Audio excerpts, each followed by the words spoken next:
حضرت ابراہیم خلیل اللہ نے اللہ تعالیٰ کے حکم کے مطابق اپنے ننھے فرزند ارجمند حضرت اسماعیل علیہ السلام اور ان کی والدہ حضرت ہاجرہ علیہ السلام کو لک و دک صحرا میں چھوڑنے کا حکم فرمایا۔ اس وقت وہاں کوئی آبادی نہ تھی اور نہ ہی پانی کا چشمہ تھا اور نہ ہی دور و نزدیک کوئی زیرو نظر آتا تھا۔ حضرت ابراہیم علیہ السلام نے کچھ کھجوریں اور مشکیزہ میں کچھ پانی اس بے آب ہو گیا وادی میں اس کے سپرد کیا اور وہاں سے رخصت ہو گئے۔ حضرت ہاجرہ علیہ السلام کو فکر لاحق ہوئی کہ یہ کھجوریں اور پانی ختم ہو جائیں گے، میری گود میں معصوم بچہ ہے، اس کے لیے پانی کہاں سے دستیاب ہوگا۔ اس لیے آپ نے اپنے ننھے فرزند ارجمند حضرت اسماعیل علیہ السلام کو وہاں اب چاہے زمزم ہے وہاں زمین پر لٹا دیا اور خود پانی کی تلاش میں نکل کھڑی ہوئیں اور سب سے پہلے آپ مقام صفا پر چڑھیں۔ ادھر ادھر دیکھا کہ کہیں کوئی آبادی نظر آ جائے، لیکن بے سود۔ پھر وہاں سے اتر کر آپ مروہ کی طرف تشریف لے گئیں اور جہاں پس جگہ تھی وہاں دوڑ لگائی تاکہ مروہ پہاڑ پر پہنچ کر اپنے لخت جگر کو دیکھ لیں کہ کوئی درندہ انہیں گزن نہ پہنچا جائے۔ اور مروہ پہاڑ پر پہنچ کر ادھر ادھر دیکھا لیکن وہاں کوئی چیز نظر نہ آئی۔ پھر بے صبری کے عالم میں صفا پہاڑ کی طرف دوڑیں تو اس طرف آپ نے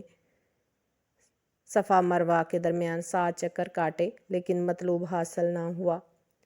اسی اثناء میں حضرت جبریل امین رضی اللہ تعالیٰ عنہ کے حکم سے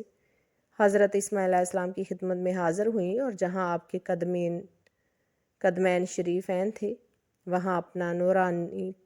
پار مارا تو وہاں سے پانی کا چشمہ ابل پڑا۔ تو جب حضرت ہاجرہ علیہ السلام مایوس ہو کر اپنے لخت جگر کے پاس پہنچی تو دیکھا جس کی وہ تلاش میں تھی وہ تو حضرت اسماعیل علیہ السلام کے قدموں میں موجود ہے۔ تو آپ نے پانی کا چشمہ جاری دیکھا تو اس کے ارد گرد کاٹ کھڑی کر دی تاکہ وہاں پانی جمع ہو جائے اور اسے حکم فرمایا زمزم یعنی ٹھہر جا۔ حضور صلی اللہ علیہ وآلہ وسلم نے ارشاد فرمایا کہ اگر ہاجرہ علیہ السلام اس پانی کو نہ روکتیں تو پورا جزیرہ عرب اس سے سیراب ہو جاتا۔ تو چونکہ صفا اور مروہ اور ان کی درمیانی جگہ کو حضرت ہاجرہ علیہ السلام کے قدمین شریفین لگنے کا شرف حاصل ہوا اور اللہ تعالیٰ کو یہ ادا اتنی پسند آئی کہ اس نے فرمایا قیامت تک حج اور عمرہ کرنے والوں کے لیے ان کے درمیان دوڑنا واجب ہے اور سنت ہاجرہ علیہ السلام کو ترک کرنا درست نہیں۔ اگرچہ زمانہ جاہلیت میں کفار نے صفا پر اصاف اور مروہ پر نائلہ کے بت نصب کر دیے تھے اور وہ ان کا طواف کرتے تھے، اسلام لانے کے بعد مسلمانوں کو اس جگہ صحیح کرنا ناگوار گزرا جہاں پہلے بت رکھے ہوئے تھے۔ تو اللہ تعالیٰ نے فرمایا تمہیں ہاجرہ کی پیروی میں دوڑنا ہے، تمہیں مناسب نہیں کہ تم بتوں کی وجہ سے حضرت اسماعیل علیہ السلام کی والدہ کی سنت کو ترک کر دو،